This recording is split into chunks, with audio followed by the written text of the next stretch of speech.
Hi friends, welcome to new mom lifestyle. இன்றைக்கி நம்ம சேனலில் ஒரு vlog தாங்க பார்க்க போகிறோம். இது நான் எப்போ ஷூட் பண்ணேன்னு பார்த்தீங்கன்னா லாஸ்ட் வெட்னஸ்டே. ஸோ காலையில் எழுந்ததுமே ஃப்ரெஷ்அப் ஆகிட்டு இந்த மாதிரி இது பொரன்னு சொல்லுவாங்க. இது எனக்கு ரொம்ப பிடிக்கும். நான் இதை டீயில் தொட்டு சாப்பிடுவேன். இது நார்மலாக கிடைக்கல, பட் அன்றைக்கி ஒரு முறை கடைக்கு போனப்போ கிடச்சிது. ஸோ அது வாங்கிட்டு வந்திருந்தோம், அதை சாப்பிட்டுட்ருக்கேன். அப்புறம் பாப்பாவுக்கும் காலையில் கொடுத்தேன். இப்போ பார்த்தீங்கன்னா வெட்னஸ்டே இல்லைங்களா? ஸோ எங்கள் அண்ணி அதுக்கப்புறம் எங்கள் அக்கா எல்லோரும் மாலை போட்டிருந்தாங்க. அவங்கெல்லாம் அன்றைக்கி கோவிலுக்கு போகிறதா அதாவது ஓம் சக்தி கோவிலுக்கு போகிறதா இருக்காங்க அன்றைக்கி வெட்னஸ்டே நைட்டு. அதனால் காலையிலே வீட்டிலலாம் இந்த மாதிரி பூஜை பண்ணி படைச்சிட்டாங்க. நானும் பாப்பாவுமே ஃப்ரெஷ்அப் ஆகிட்டு போயிட்டோம். எங்கள் வீட்டிலேருந்து ஒரு 7-8 வீடு தள்ளி தான் இருக்குது. அப்புறம் இவங்க பார்த்திங்கன்னா எங்கள் அண்ணியோட மாமியார். ஸோ அவங்களும் படையல் போட்டுட்ருக்காங்க. நாங்கள் எல்லாருமே சாமி கும்பிட்டு முடிச்சுட்டு அன்றைக்கி நைட்டு தான் இவங்க கிளம்புறதா இருந்தாங்க. ஸோ அன்றைக்கி டே ஃபுல்லாக நான் எங்கள் அண்ணி வீட்டில் தான் இருந்தேன். அதுக்கப்புறம் என்ன செஞ்சாங்கன்னு பார்த்திங்கன்னா சாம்பார், அதுக்கப்புறமா ரைஸு, வடை, அதுக்கப்புறம் பொரியல், அப்புறமா பாயாசம், சுண்டல், அப்புறம் பொங்கல் இதெல்லாமே செஞ்சு வீட்டிலே படைச்சாங்க. பாப்பாவை பாருங்கள், பாப்பா நான் ஃபஸ்ட்டே போயிட்டேன் பாப்பாவை தூங்க வச்சுட்டு. அப்புறம் பாப்பா எழுந்துட்டா, இப்போது சாமி கும்பிட சொன்னால் உக்காந்துட்டு சாமி கும்பிட்டுட்ருக்கான். அப்புறம் நாங்கள்லாம் சாமி கும்பிட்டு முடித்தாச்சு. ஸோ இது பாயாசம் பார்த்திங்கன்னா நான் செஞ்சது. பால் போட்டு தான் செஞ்சேன். ரொம்பவே டேஸ்ட்டாக இருந்தது அன்னைக்கு. அதுக்கப்புறமா ஒரு 4 மணி போல் தான் ரேஷனில் பொங்கல் பரிசு தரதா சொன்னாங்க. அதனால் சரி வீட்டுக்கு வந்தேன். அப்புறம் பாயாசம் வீட்டுக்கு சூடாக பாயாசத்தை குடிச்சிட்டு மழை வெளியெல்லாம் பார்த்திங்கன்னா ஸோ நல்லா இருந்தது. அந்த மழைக்கு நம்ம பாயாசம் குடிக்கிறது. இந்த இளநீர் பார்த்திங்கன்னா எங்களோட மரத்துலேருந்து வெட்டினது. ஸோ அதை நான் ஷூட் பண்ணலை. நான் எங்கள் வீட்டுக்கார் போய் அதை எடுத்துகிட்டு வந்துட்டுருக்காரு. அதில் பார்த்திங்கன்னா கிட்டத்தட்ட ஒரு 40 இளநீர் இருந்தது. அதுக்கப்புறம் இங்கே என்ன பண்ணுறாங்கன்னு பார்த்திங்கன்னா எங்கள் ஊரில் பார்த்திங்கன்னா இப்போ போர் போட போகிறாங்க. அதாவது வீட்டுக்கு லிமிட்டட் வாட்டர் 50 லிட்டர் அந்த மாதிரி சொல்கிறாங்க. ஸோ அதுக்காக இந்த மாதிரி பைப்பை புதைக்கிறதுக்காக இந்த மாதிரி வீட்டு முன்னாடி எல்லாம் ஜேசிபி வச்சு அந்த மண்ணெல்லாம் தோண்டிகிட்ருக்காங்க. எங்கள் வீட்டுக்கு பார்த்திங்கன்னா எங்கள் வீட்டுக்கு டேங்க்குக்கு போகிற பைப்பு பார்த்திங்கன்னா அங்கே தான் கனெக்ட் ஆகிருக்கு. ஸோ அன்றைக்கி அந்த மாதிரி பண்ணும்போது மண் தோண்டும் போது அந்த பைப் கூட உடஞ்சிட்டு ஒரு 2 நாளாக வீட்டுக்கு தண்ணியே இல்லாமல் இருந்தோம்.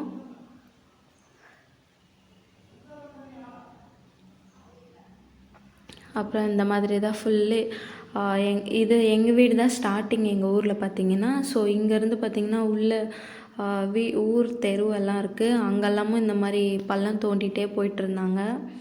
ஸோ ரொம்பவே கஷ்டமாக இருந்தது. அந்த மாதிரி பள்ளம் தோண்டிடவே வீட்டுக்கு தண்ணி வராமல் 2 நாள் கொஞ்சம் கஷ்டமாக இருந்தது எங்களுக்கு. மழை பாருங்கள், மழை வேறு வந்துகிட்டே இருக்குது.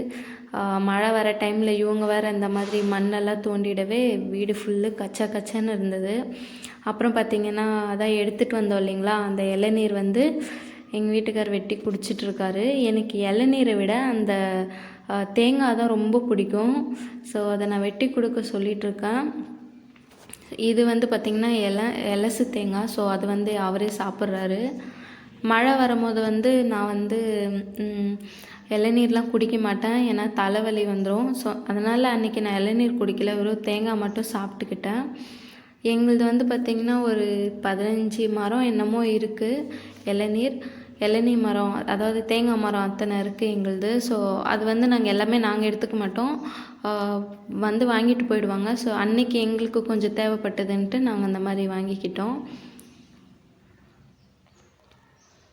ரொம்பவே டேஸ்ட்டாக இருந்தது இளநீர். அப்புறம்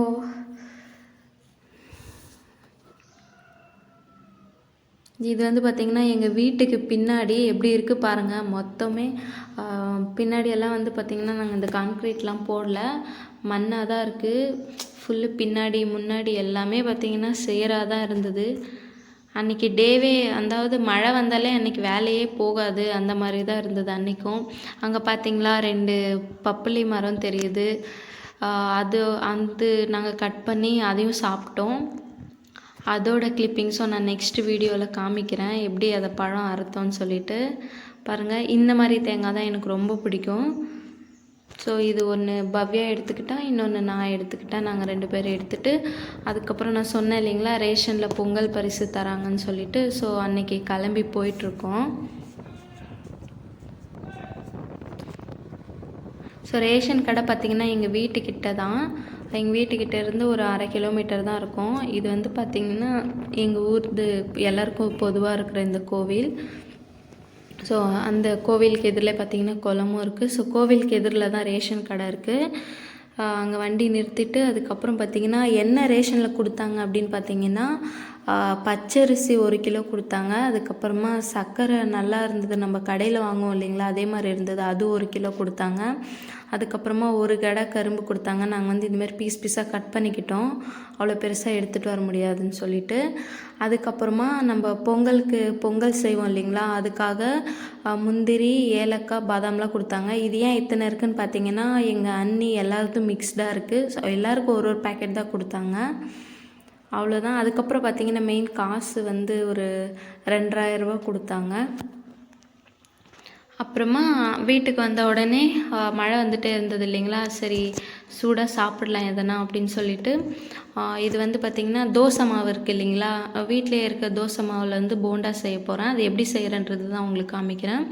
ஸோ 3/4 கப்பு தோசை மாவு எடுத்துக்கிட்டோன்னா அதில் வந்து 1/4 கப் வந்து பார்த்திங்கன்னா மைதா மாவு, அதுக்கப்புறமா தேவையான அளவு உப்பு சேர்த்துக்கிட்டேன். மெயின் பார்த்திங்கன்னா மாவு வந்து நல்லா புளிச்சிருக்கணும், நம்ம அரைச்ச உடனே செய்யக்கூடாது. இப்போ நேற்று அரைச்சோன்னா நாளைக்கு தானே இட்லி சுடுவோம், அந்த மாதிரி தான் எடுத்துக்கணும் மாவை.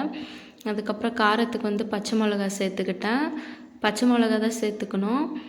அப்புறமா கருவேப்பிலை வந்து குட்டி குட்டியாக கட் பண்ணி போட்டுக்கிட்டேன். கொத்தமல்லி இருந்தால் அதையும் சேர்த்துக்கலாம், அன்றைக்கி என்கிட்ட இல்லை. ஸோ இவ்வளோ தாங்க, இதுக்கு வேறு எதுவும் நான் வந்து இந்த சோடா மாவு அதெல்லாம் எதுவுமே சேர்க்கலை. உப்பு இதெல்லாம் மட்டும் சேர்த்துக்கிட்டு நல்லா ஃபஸ்ட்டு ஒரு முறை நல்லா மிக்ஸ் பண்ணி விட்டுட்டேன். அதுக்கப்புறம் நம்ம தண்ணி ஊற்றிக்கிட்டு நம்ம ஒரு நல்ல பதத்துக்கு வர போண்டா தட்டி கிடையாது, நம்ம போண்டா மாதிரி விடுவோம். ஸோ அந்த பதத்துக்கு வர அளவுக்கு நல்லா மிக்ஸ் பண்ணிக்கணும். இந்த போண்டாக்கு என்ன காம்பினேஷன்னு பார்த்திங்கன்னா கார சட்னி ரொம்பவே டேஸ்ட்டாக இருக்கும். ஸோ அதெல்லாம் பண்ணுறதுக்கு எங்களுக்கு டைம் இல்லை, அதனால் நாங்கள் இதை மட்டும் செஞ்சு வெறும் போண்டாவோடு சாப்பிட்டோம். அன்றைக்கி ஒரே போண்டா கூட இல்லை, அவ்வளோ வித்தின் 1/2 ஹவரில் எல்லாமே காலி ஆகிடுச்சு. செம்ம டேஸ்ட்டாக இருந்தது. இதில் என்ன ஒரு அட்வான்டேஜ்னு பார்த்திங்கன்னா, ரொம்ப நல்லா புளிப்பாக ரொம்ப டேஸ்ட்டாக இருக்கும் இந்த போண்டா. பார்த்திங்களா, எண்ணெய் காய வச்சுட்டேன். ஸோ போண்டாவெல்லாம் விட்டாச்சு. அதுக்கப்புறம் இந்த மாதிரி ஃபுல் சிம் பண்ணிவிட்டு நல்லா கோல்டன் ப்ரௌன் ஆகிற வரைக்கும் நல்லா ஃப்ரை பண்ணி எடுத்துக்கோங்க. அவ்வளோதான், சிம்பிளாக எம்மியாக ரெடி ஆகிடுச்சு. உங்களுக்கு இந்த வீடியோ பிடிச்சிருந்தா உங்கள் ஃப்ரெண்ட்ஸ் அண்ட் ஃபேமிலிக்கு ஷேர் பண்ணி விடுங்க. தேங்க்யூ ஃபார் வாட்சிங்.